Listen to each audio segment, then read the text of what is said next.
যে রাঁধে সে নাকি চুলও বাঁধে। আর আমি তো শুধু রান্নার চুলই বাঁধার মধ্যে সীমাবদ্ধ ছিলাম না। আমি তো আজকে সেজেগুজেই রান্না করেছি।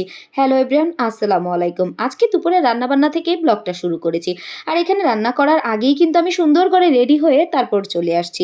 কেন চলে আসছি সেটা একটু সামনে ব্লগেই বলছি। তো ফার্স্টেই আমি এখানে মুরগির মাংস, দেশি মুরগির মাংস আলু ঝোল করে রান্না করব। সেটার জন্য মসলা কষিয়ে নিচ্ছিলাম। আর আমি সবসময় পেঁয়াজটা এভাবে ভেজে তারপরে হচ্ছে আদা রসুনটা ভেজে নেই। ওই পেঁয়াজের তেলের মধ্যেই আমি হচ্ছে হলুদ মরিচটা দিয়ে তারপরে একটু ভেজে তারপর পানি দেই। এইজন্য আমার তরকারির কালারটা কিন্তু খুব সুন্দর আসে। আমাকে পার্সোনালি অনেকেই জিজ্ঞেস করে আমার তরকারির কালারটা কিভাবে এত সুন্দর আসে? সেটা কি ক্যামেরার জন্য? একদমই না। যদিও তরকারি দেখে মনে হয় আমি অনেক ঝাল দিয়ে রান্না করি, কিন্তু একদমই না। আমার এক তো রান্নাঘরে সানলাইটের আলো থাকে যার জন্য এভাবে তরকারির কালারটা সুন্দর আসে। আর দ্বিতীয়ত আমি সবসময় তেলের মধ্যে এভাবে হলুদ মরিচটা ভেজে তারপর রান্না করি।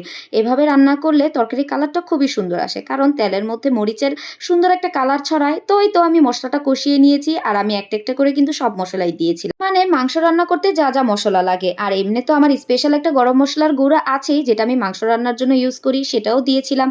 এবার আলু সঙ্গে মাংস দিয়ে কষিয়ে নিয়েছিলাম। আর এপাশ থেকে আমি আবার পোলাও চালটাও কষিয়ে নিচ্ছিলাম। মানে পোলার চালটা ভেজে নিচ্ছিলাম। সবকিছু কি কষালে হবে?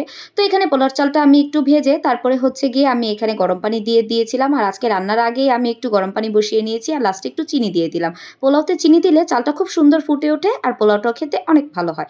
তো এই তো আমার মাংসটা কিন্তু এখানে কষানো হয়ে গিয়েছে। এবার আমি একটু গরম পানি দিয়ে দিব। আর গরম পানিটা দিয়ে যেহেতু আজকে আমি ঝোল করে রান্না করব, এজন্য আমি একটু বেশিই পানি দিয়েছিলাম।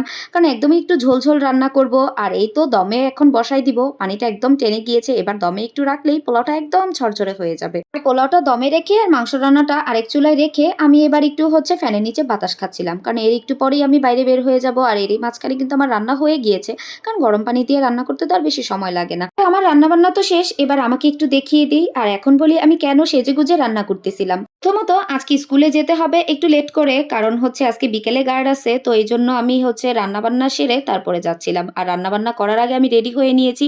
লাস্টে হচ্ছে আমি রান্নাটা বসিয়ে দিয়েছিলাম। কারণ পোলাওটা যাতে একটু গরম থাকে, বাচ্চারা যাতে এসে গরম, গরম খেতে সব কাজ-টাজ গুছিয়ে লাস্টে একটু ফিনিশিং যতটুকু হাতে কাজ ছিল সেটা গুছিয়ে এখন আমি চলে যাচ্ছিলাম ছেলেকে নিয়ে স্কুলে। কারণ ছেলেরও পড়া আছে। দুপুরবেলা তো সবকিছু গরম গরমই রান্না করে গিয়েছি, কিন্তু আমি তো আর খাইনি। কারণ এমন সময় কোনো কিছুই খেতে ইচ্ছে করে না। তো স্কুল থেকে এখন এই যে বাসায় যাচ্ছিলাম বিকেলবেলা। তো এখন এই তো বাসায় আসার পরে ফ্রেশ হয়েই আমি তো খাবার নিয়ে বসেছি, কারণ অনেক ক্ষুধা লেগেছে। তো আমি একটু ওভেনে পোলাও গরম করে নিয়েছিলাম আর সঙ্গে বড় সাইজের একটা শসা কেটে নিয়েছিলাম। কারণ সালাদ ছাড়া আমি একদমই কিছু খেতে পারি না।